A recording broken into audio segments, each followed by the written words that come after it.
Time for Night Court, Dateline Boston, where a group calling itself Flu U Baker intends to file a class action lawsuit against Massachusetts Governor Charlie Baker for issuing a statewide flu shot mandate for all children ages 6 months and up attending school or childcare.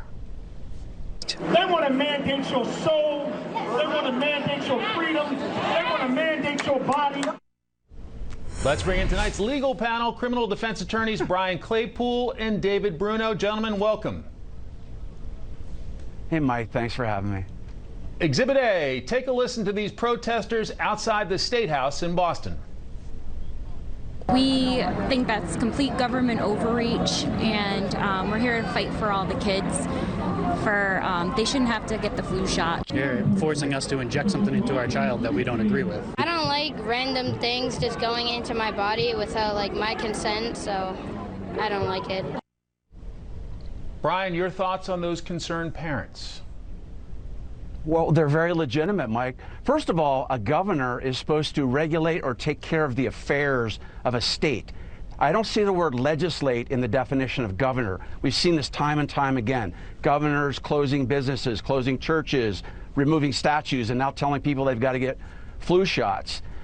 To begin with, that violates the 14th Amendment. It deprives individuals of what's called life and liberty without due process. What does that mean? That means we need to have a hearing. We need to have evidence that's put before either a legislature or a court to find out whether we truly need to have kids vaccinated. I'll tell you this, Mike, vaccines for flu have about a 40 to 60% success rate. So this is not a seal-proof vaccine.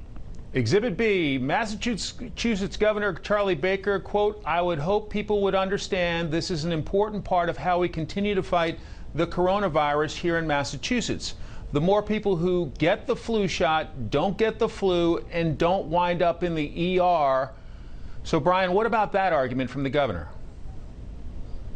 Yeah, listen, it comes down to it. Governments have the right to compel vaccines. I mean, this goes back to United States Supreme Court precedent 1905, which is Jacobson versus Massachusetts. And at the time, it was smallpox. And governments have to protect the public. And that is the essential reason that governments make these required vaccinations. And this is just the start. Because while it may be flu for Massachusetts today, it's going to be COVID-19 for all the states coming up. And it's essential to understand that ultimately governments have the ability to compel vaccines. All right. Brian, what about your take?